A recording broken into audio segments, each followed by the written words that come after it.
make me.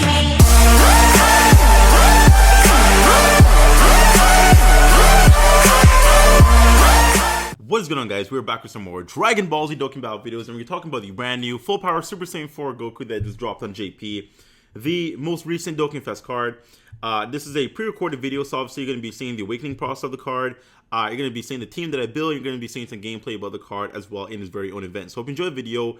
This here is more so voiceover, what I think about the card and my opinion. Now, once again, this is my opinion. If you don't agree, then it's fine. It is perfectly okay for you to think completely different from me, and we still live in the same world, okay?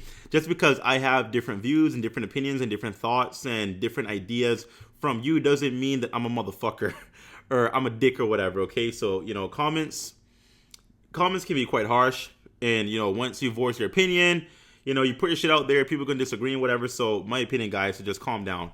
Now, I know the Gaming Club made a video, and he, for the most part, didn't like the Super Saiyan 4 Goku. Honestly, I am of that same opinion. I don't really like him.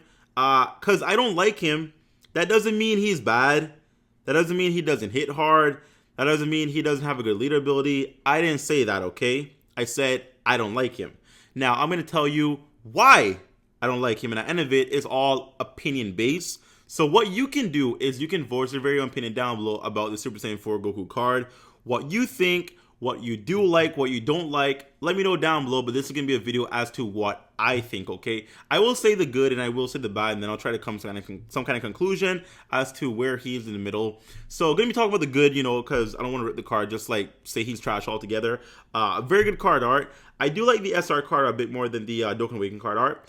I feel like they could put more effort into the Dokkan Awakening cards. You know, we have some good. We have Ultra Instinct Goku, very, very good. We have Evolution Blue Vegeta, really like him. I just feel like Super Saiyan 4 Goku is kind of basic. I mean, he has like a punch and he's about to hit, but I like the dragon in the background. So the Dokkan Awakening card is not as good for me compared to the SSR card, but whatever. Leader ability is pretty interesting. So full power category. These are units like Super Saiyan 2s. I think Buff Trunks, you know, Buff Vegeta, or I guess Super Trunks, Super Vegeta. Of course, this version of Super Saiyan 4 Goku, we have full power Frieza in there. We also have, I believe, variations of Broly as well. Perfect Cells. So, you know, kind of all over the place kind of units. Did I say Super Saiyan 2? I think it says Super Saiyan 2. But for the most part, the category is kind of okay. 3 key, 150% stats, so a very well-rounded stat percentage. Some units give like 130% attack and defense and 170% HP or something. I like the balance of having the 150 across the board. It just gives you more synergy and everything. I like that.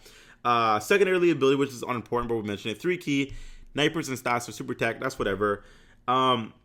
Passive is, I guess, you know, like 100% attack unconditional, 70% attack and defense when HP is more, you know, so the upwards of 100. So if you start at 100% HP, which you will, you'll have 170% attack. So that's quite substantial.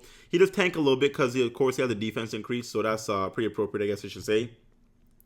Link set is beautiful, obviously. Super Saiyan, Saiyan Roar, Perfect Battle, Shock and Speed, the Saiyan Lineage, GT, and Fierce Battles. So he fits on 3 categories, being full power, Shadow Dragons, and Pure Saiyan. So yeah, now those are all pros for him. His super attack, by the way, is the best super attack in the game.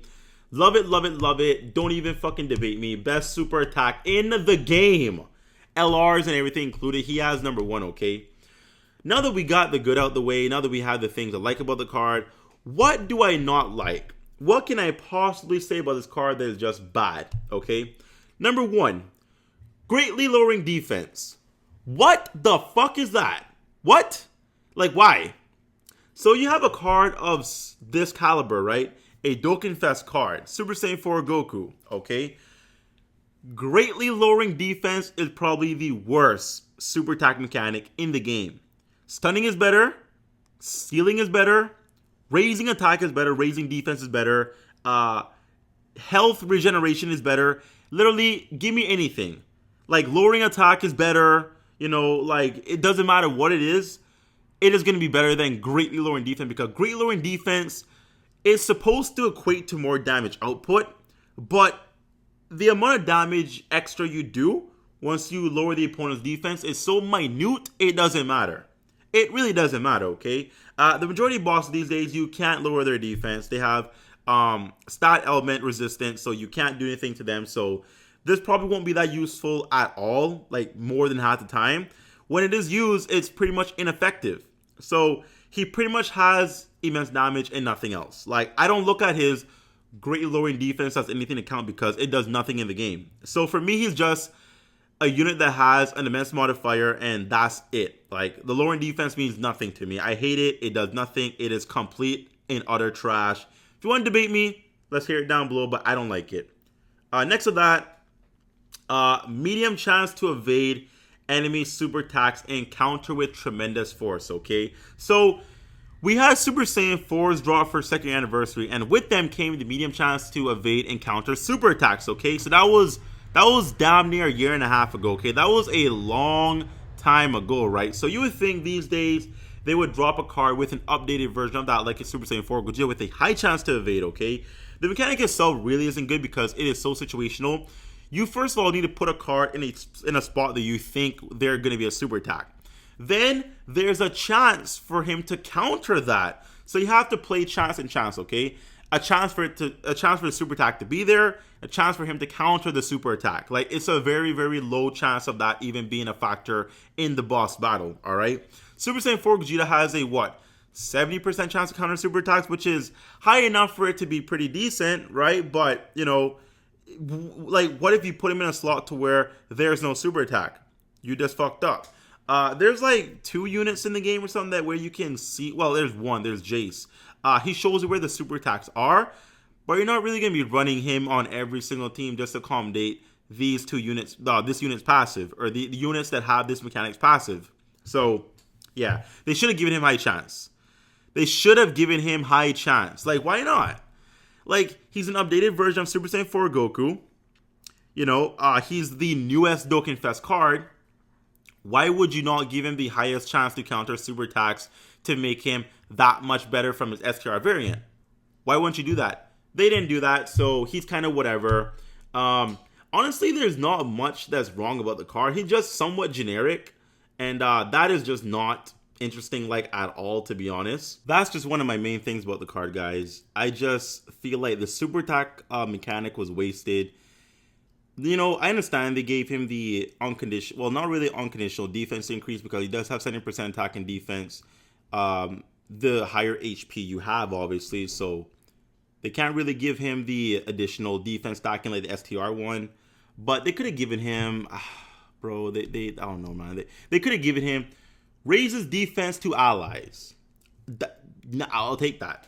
I like that. I will take that, but they didn't do that. They gave him greatly lowering defense, so whatever. Once again, going back to the actual passive here, they should have given him high. They gave medium. It's a 30% chance, bro. So it's too situational for it to even be a factor.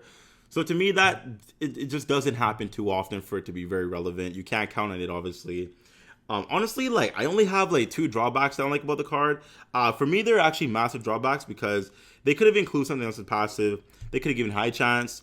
They could have given him, you know, they could have make a guarantee. Like, if getting super attack is already situational. It's already situational, bro.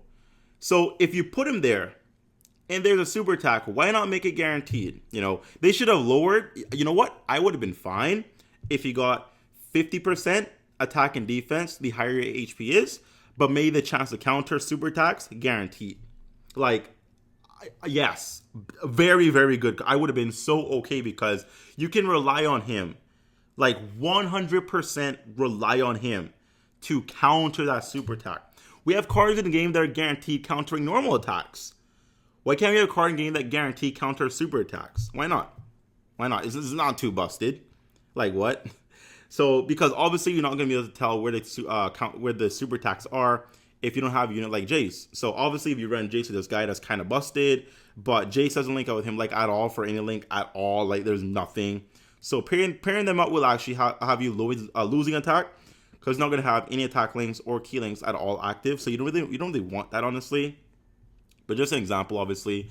They could have done more with the card, bro. Like, he's an updated version of a Super Saiyan 4 Goku. Super Saiyan 4 Goku is a very, very hyped character.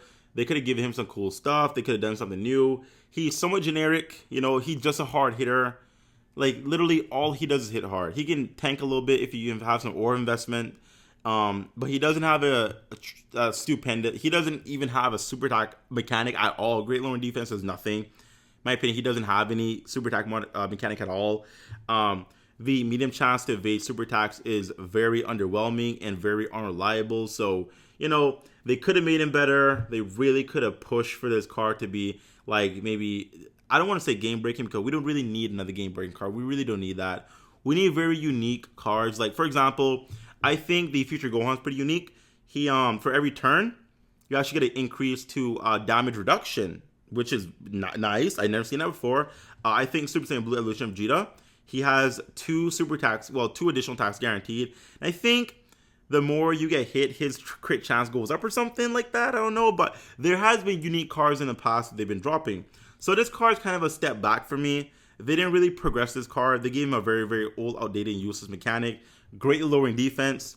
That is. They gave him medium chance to evade super attacks, which is once again very, useless. So, but overall, the final verdict is that he has some pros, he has some cons. Down the middle, he's still a very, very good unit. He still hits very, very hard. He can tank relatively well. He has an amazing link set. He links up perfectly with Super Saiyan 4 Goku, Super Saiyan 4 Vegeta, Super Saiyan 4 Gogeta. He has a very, very good link set because he has some very, very top tier key links, Shock and Speed for Battle GT. He has a Saiyan lineage. He links up with I think the STR, the OG Easy Awaken Broly, who I think only has Saiyan lineage as a key link. So, he has some pros, he has some cons. Down the middle, he's still a very, very good unit. He does deserve a spot on the Pure Blooded Saiyan category team, in my opinion. He deserves a spot on, of course, Shadow Dragon Saga because he's just that good of a card, although he has like 1 or 2 things that aren't really great about him. As a whole, he's one of the best cards, for tech and everything. So I would still recommend him and run him if I do build like an all-tech team or a Pure Blooded Saiyan team or a Shadow Dragon team, or of course, he's leader for full power category team, so he'll be on the full power category team just by default. So that's my opinion, guys. What do you think about Super Saiyan 4 Goku down below? Let me know down below if you guys like him, if you guys don't like him, if you summon, if you didn't summon. If he comes to global, will he summon? I don't even know. Let me know down below, guys. So very, very quick video. Hope you enjoyed the video. Like, share, comment down below. Not subscribe, make it a thing. Sub to the boy, and I'll see you next time. Bye-bye. I will not let you destroy my world!